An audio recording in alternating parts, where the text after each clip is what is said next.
Good morning and welcome to the Cauldron of Curiosities.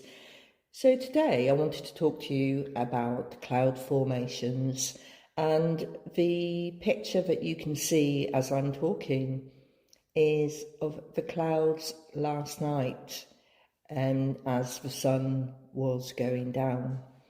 And can you predict from that picture what the weather was going to be like this morning?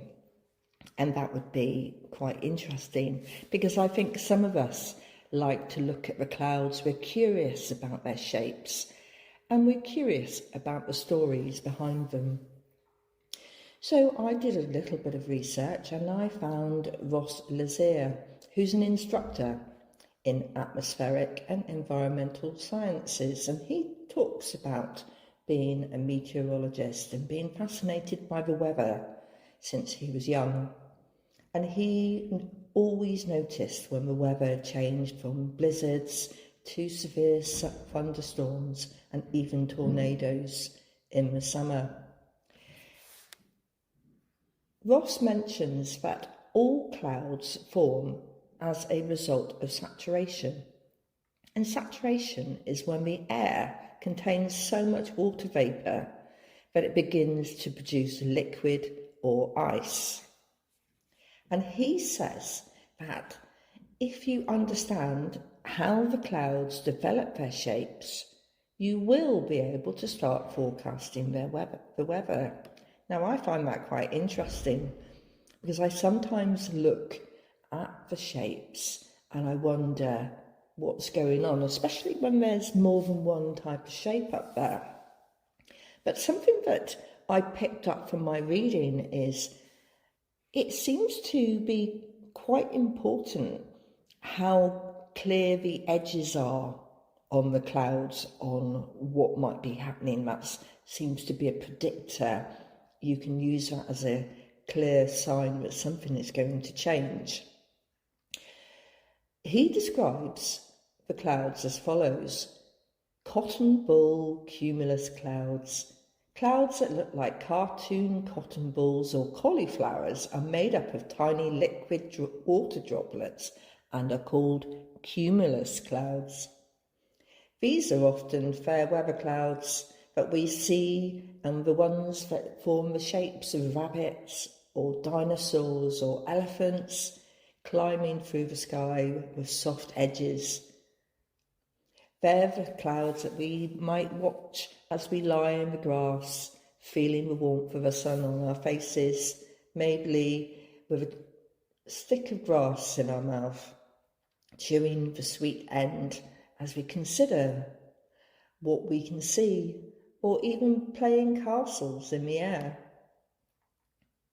It brings me into mind of a wonderful, lazy summer day.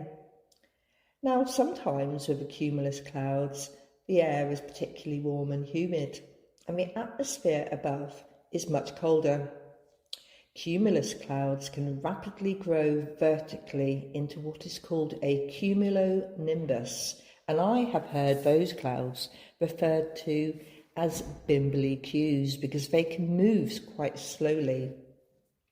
When the edges of the cumulonimbus become crisp, it's a sign that heavy rain or snow may be imminent.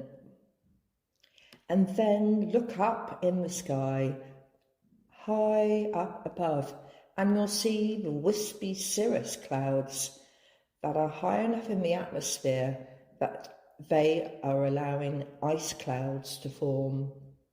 Clouds made up entirely of ice are usually more transparent, and you will be able to see the sun or moon through them. So think about that. So the thin, gossamer veil that shifts across the moon could be the cirrus or an ice cloud. They might look like rhubarb stalks if you look at some of them that have been shown on the internet as examples.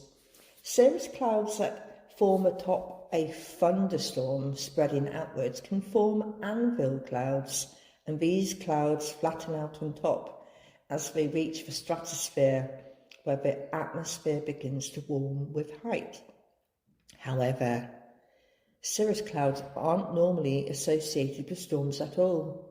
These ice clouds are associated with tranquil weather that are normally in the regions where the atmosphere has more moisture but not precipitation. And you'll see precipitation if you look on the percentages on the weather apps, especially the meteorological app. Then we have fog and stratus. Clouds that are a result of saturation or saturated air can also exist at ground level, and the ground level saturated air is what we all call fog, and we see quite a bit of that in the southwest. In temperatures below freezing, the fog can not frog, but you might find frogs in the fog, and fog can actually deposit ice onto the ground, and that is called rime ice. That's R-I-M-E ice.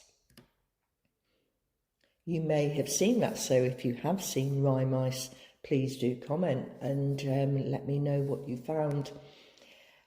You can also contact me on info@thedandelion.moon.co.uk. But when the clouds form thicker layers, we see them having a word called stratus applied to them, because stratus is another word for layer. And these can occur just above the ground or a little bit higher up. And if they're slightly higher up, it's a little bit like when you're in the choir, being the alto stratus. And then higher at a further level above where those ice clouds are, they become called cirrostratus. And if there's enough moisture and lift, the stratus clouds can create rain or snow, and that's when they become named nimbostratus. You may wonder, why do mountains always have clouds around them?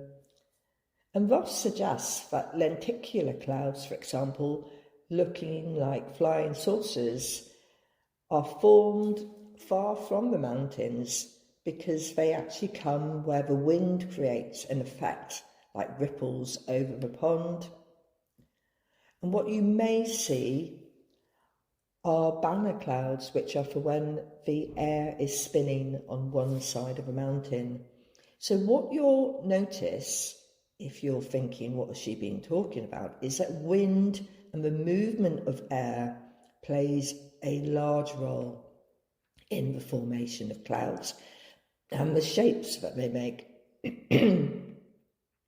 Clouds move along with the wind, and we can watch them, and we can see which way the wind's changing direction. And sometimes it might seem like the wind is coming from one direction, and the wind is blowing in our face from another. Cirrus clouds at the level of a jet stream, which is about 6 miles above the ground, can move at over 200 miles an hour, which is quite amazing in itself. So let's go back to the photograph that I shared that you can see as this is recording. And what do you think the weather was doing this morning when I woke up?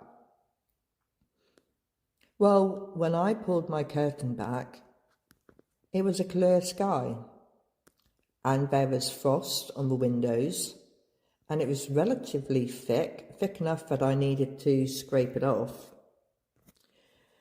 But the sun became bright quite quickly. It was very cold. So when you look at those pictures, did it indicate that was what the weather was going to be this morning? Some of you may be able to decipher what's going on with the weather more easily than I can. And do those colours in the sky represent how blue the sky is going to be the next day? Because the presence of the blue is related to the hydrogen. And if there's anybody who'd like to come along and talk to us about cloud formation or the colours in the sky, I would be really interested to hear from you, and so that we can share this with our listeners. And it's not just me being curious, going, I wonder what's happening there. Why is that cloud creating a castle today? Or why are there no clouds in the sky at the moment? But thank you for listening. And if you want to contact me about any subjects that you think, yes, it would be interesting to talk to Sarah about that, then contact me at info@thedandelionmoon.co.uk. Have a marvellous magical day.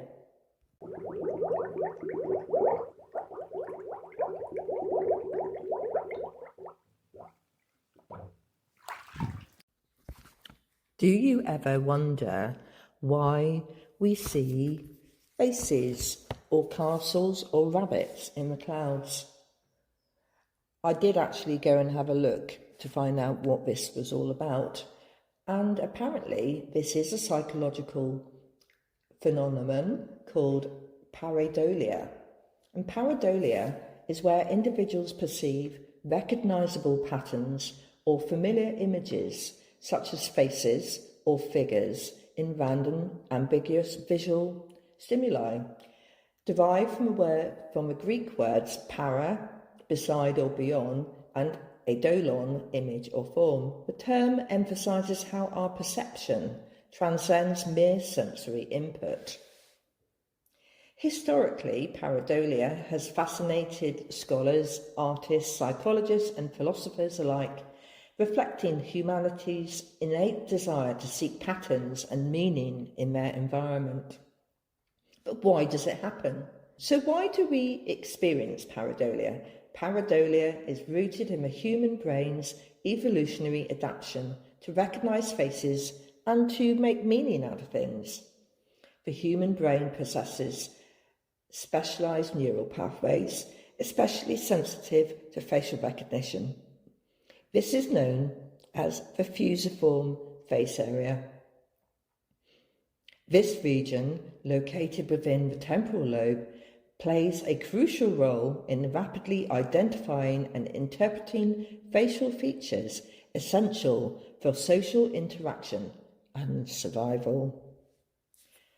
This quick face recognition has been vital for distinguishing friend from foe over many years, ensuring social cohesion and providing early warnings of potential threats. Consequently, our brains are predisposed to err on the side of caution, identifying faces even in vague or uncertain visual contexts, such as clouds.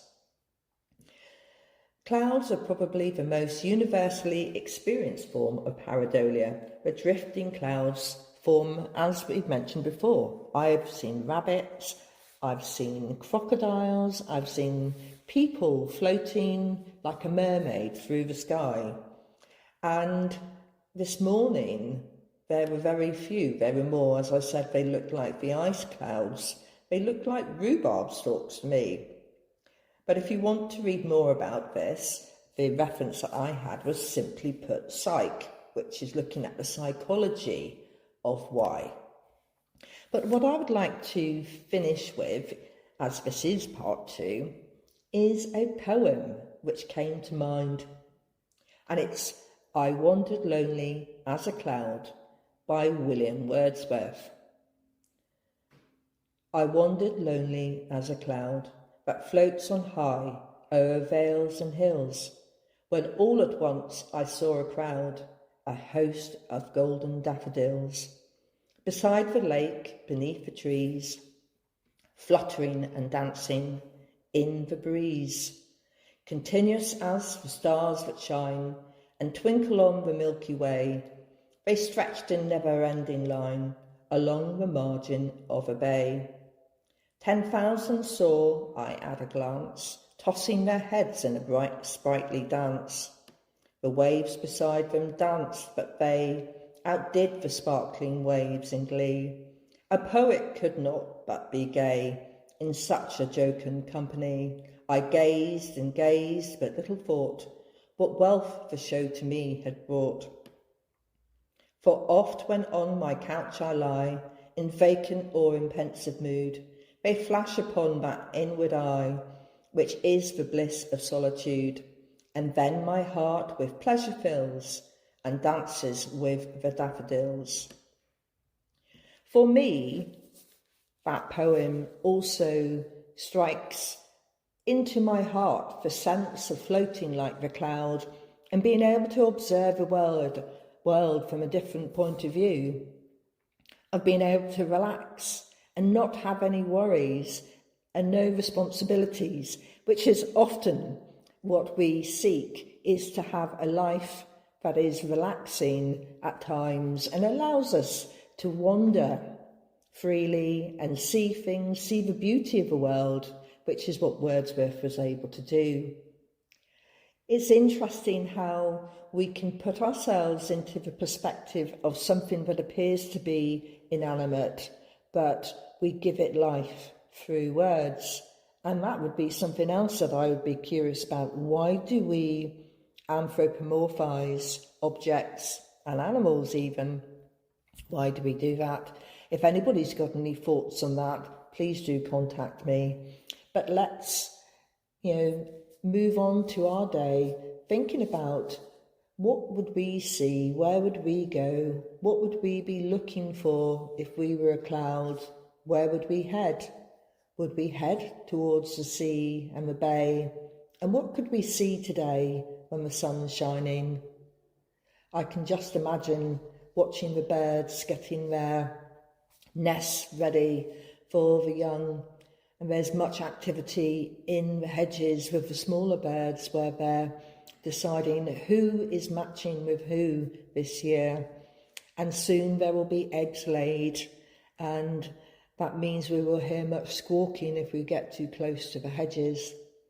But I can see out of my window in the sunshine that still the branches are forming buds. There are no leaves yet on the deciduous trees in the area I live in, but I did notice yesterday some very tiny bright buds on the tips of a large hawthorn tree that I met, and this tree had many branches twisted as it sat on the edge of a path, and the brightness of those tips was quite beautiful to see. There's the promise of the leaves to come.